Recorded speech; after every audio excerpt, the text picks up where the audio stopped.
Gridiron Show in the Wabash Valley, in the Zone, sponsored by McDonald's, Pepsi Max, and Terre Haute Savings Bank. Now, your hosts, Rick Semler and Ross Rawling. Good evening and welcome to our sectional championship edition of In the Zone. Ross Rawling will join me in a few minutes. We had a few teams tonight in the Wabash Valley playing for sectional football titles. One is really no surprise in the Linton Miners. This is the time of the year. Over the years, this legendary program has made its name. Linton tonight was going for a school record fourth straight sectional title. The Miners hosted Perry Central. First quarter, Linton down 7-0, but driving. QB Austin Carazia hits Caleb Stupi on the slant. That moves the chains for the Miners. Linton would have to settle for a field goal by Dylan Deisher. The Miners trailed 7-3 at this point. Second quarter, Linton down 14-3. Carazia hits Corey Kaiser, who picks up some big yards for the Miners. Few plays later, Linton again to the air. Boy, does Carazia throw a pretty deep ball. Carazia hits Cole Bradbury in stride for a Linton touchdown. Miners back in the ball game, down 14-10. Perry Central, though, kept going to their stud back, and he kept delivering. Mickey Wilkerson scores the second TD of the first half. Linton would get as close as 21-17 in the second half, but they wouldn't get any closer. Perry Central knocks off the Miners 28-17. Linton's three-year sectional title run comes to an end. Also in Class A, this year's Rockville senior class has made school history. This is the first group to have played in 4 straight sectional championships. Tonight, those seniors and the entire Rocks team were trying to pull the upset. Rockville was the underdogs at 6th-ranked Fountain Central. This play kind of sums up Rockville's night. The ball certainly didn't bounce the Rocks' way as they suffer the big loss. Joel Whitmire fields the punt for Rockville. He picks up a big chunk of yards, but the Rocks offense just couldn't get much going tonight. Fountain Central quarterback Andrew Mitchell calls his own number, smart play. Mitchell gives the Mustangs a 14-0 lead. Mitchell was the story of this game, but Rockville just couldn't stop him. He again finds the promised land. Fountain Central led 20-0 at the half. The Mustangs go on to win 42-7. Rockville's season doesn't end the way they wanted to, but the Rocks still have a good year, going 8-4. In Class 2A, Greg Barrett was trying to keep his North Putnam Cougars unbeaten on the season. North Putt hosted Greencastle in the sectional title game. North Putt QB Colton Everts races 20 yards to pay dirt. The Cougars go up 14-0 in the first quarter. Check this play out. Everts, a simple screen pass to Caleb Vandazar, and this kid refused to go down. One heck of a stiff arm here. He ends up going 42 yards to the house. This North Putt offense is like the Oregon Ducks of high school football. They can score points at will. Everts finds the end zone for the third time in the first half.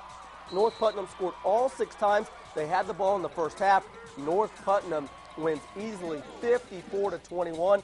Congratulations to head coach Greg Barrett as he picks up his first sectional title.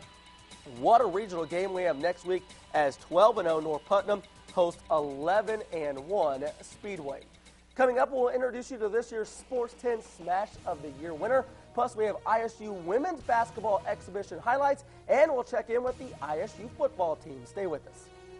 For all the scores, smashes, and spirit, log on to WTHI-TV.com. And while you're there, check out all the bonus video and these high school microsites. Only on WTHI-TV.com, leading the way. Sports 10 Smash is sponsored by ISU Federal Credit Union. Now back to Rick Semler and Ross Rawling. Welcome back to In the Zone. Last week we announced our 3 finalists for the Sports 10 Smash of the Year. Well, it's time now to announce this year's winner. And for that, I'll send it over to Sports 10's Ross Rawling, who's with the winner. Thank you, Rick. Ross Rawling here in the Terre Haute North Athletic Office, joined by Michael Mace. Michael was our Sports 10 Smash of the Year award recipient this year. Michael, how's it feel? Feels pretty good. I mean, I know there's a lot of smash hits around the Wabash Valley, and it feels pretty good for mine to be the top one. Well, there was a few finalists. We debated about it in the office, and I will tell you that your 7 of 8 votes around our office was for your hit, so kind of won in a landslide. Yeah. How did it feel? Can you take us through the hit? I mean, the game was a pretty good game. It was pretty intense. I mean, from the snap of the ball, I just saw him going up for that catch, and just like any other football game, I mean, you're always looking for that big smash hit or block or whatever, and I just kind of saw that receiver going up for the ball and turned, and I laid him out. From outside linebacker, do you think it's easier to get the big hits rather than, would it be easier as a lineman or a safety? Do you think linebacker's the spot? Oh, yeah, definitely. I mean, you always got that receiver cutting across the middle or going up to catch a ball and not paying attention or running back. I mean, it's pretty easy to get a pretty good hit on someone. Nice. What do you have planned for your future, Michael? I'm planning on going to college at ISU and possibly playing football. Awesome. It's got to be exciting then to see ISU football back to relevance. They're having a good season. Yeah, I mean, they're doing a lot better this year. I mean, I think their coaching is a lot better and their team's stepping it up and playing as a team. I noticed your cousin's name on the helmet twice. Did he give you any grief about this? Yeah, he told me, he congratulated me and said that he was proud of me that he's been on there twice in a row. And he said that I couldn't do it like him, get on there 2 times in a row, but... Hey, you got one. Yes. Did he give you any pointers? No, not really. As far as laying the hit? No, not really. Nothing? Nice. Well, you're not going to get out of your chair and take me out, are you? No. Okay, perfect. A little worried about that. All right. Well, it is time, as tradition continues, for the Sports 10 Smash of the Year to sign the helmet. So, Michael, there's a place right there on the front for you. Some other Terre Haute North stars already on this helmet. Once again, Michael Mace, Terre Haute North star, Sports 10 Smash of the Year this year. Won it in a landslide, 7-1 vote over the other 2 finalists. Congratulations, Michael. Thank you. Good luck in your future, buddy. Thank you. Rick, back to you.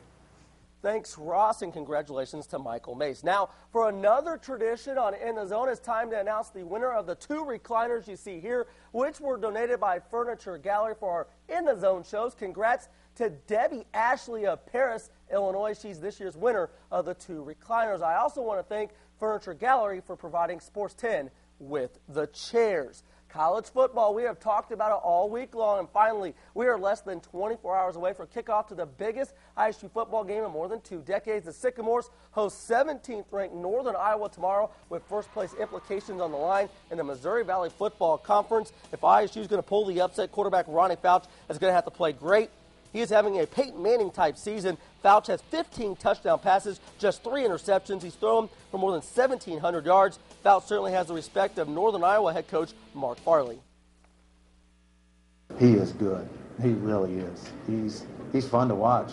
I don't know how fun it'd be to play against, but he's fun. He's fun to watch, boy, because he just sits back in there, and I've watched tape on him, and you know they were down in some games, and he brought them back. He's very cool. He's very calm. And I think he really he makes the people around him better because I see the receivers making great catches. And when you make the people around you better, you're a great player. The ISU women's basketball team play an exhibition game tonight against Bellarmine. It's the first game for head coach Terry Morin. Nice rebounding inside by the ladies. Sycamores' Kelsey Cooley off the miss. She gets to the board and bucket. She had 16 points and 10 rebounds. ISU in transition. Brittany Shane 1-on-2. No problem. She converts the tough layup despite getting fouled. Shane had a big night.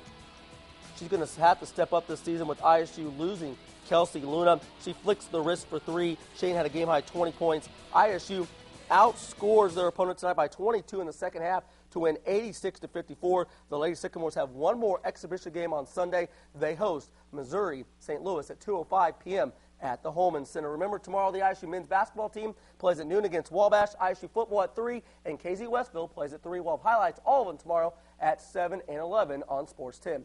That does it for tonight.